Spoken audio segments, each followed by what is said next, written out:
ஆசிரியரே தேர்வு செய்யாத ஆசிரியர் தேர்வு வாரியம் எதற்கு என்று மருத்துவர் திரு ராமதாஸ் அவர்கள் கூறியிருக்கிறார்.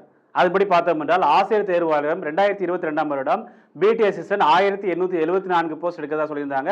23ல வந்து 3587 போஸ்ட் எடுக்கதா சொல்லியிருந்தாங்க. செகண்ட் கிரேட் டீச்சர்ஸ் 2022ல 3987 போஸ்ட் எடுக்கதா சொல்லியிருந்தாங்க. 2023ல 6553 போஸ்ட் எடுக்கதா சொல்லியிருந்தாங்க. அண்ட் 2024ல 1366 போஸ்ட் எடுக்கதா சொல்லியிருந்தாங்க. கவர்மெண்ட் ஆர்ட்ஸ் அண்ட் சயின்ஸ் காலேஜில் அசிஸ்டன்ட் ப்ரொஃபஸர் வந்து 2022ல 1858 போஸ்ட் எடுக்கதா சொல்லியிருந்தாங்க. 23 மற்றும் 24ல வந்து பார்த்தீங்கன்னா 4000 போஸ்ட் எடுக்கதா சொல்லியிருந்தாங்க. அண்ட் கவர்மெண்ட் இன்ஜினியரிங் காலேஜில் வந்து பார்த்தீங்க அப்படின்னா 97 போஸ்ட் எடுக்கதா சொல்லியிருந்தாங்க. வரிசையா 22, 23, 24 ஆகிய வருடங்களில் 97 போஸ்ட் எடுக்கதா சொல்லியிருந்தாங்க. பாலிடெக்னிக் காலேஜில் வந்து 2022ஆம் வருடம் 493 போஸ்டும், 2023ஆம் வருடம் 493 போஸ்டும், 2024ஆம் வருடம் 493 போஸ்ட் எடுக்கிறதா சொல்லியிருந்தாங்க.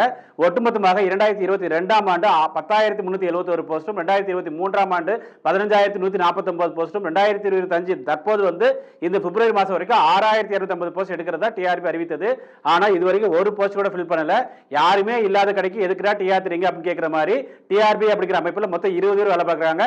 ஒரு chairman, 3 member, 3 joint director, 4 joint director, 4 deputy director, 1 DRO, 2 DC, 1 law officer, 1 bursar, 1 accounts officer, 1 assistant accounts officer சொல்லிட்டு 20 பேர் வேலை பார்க்குறாங்க.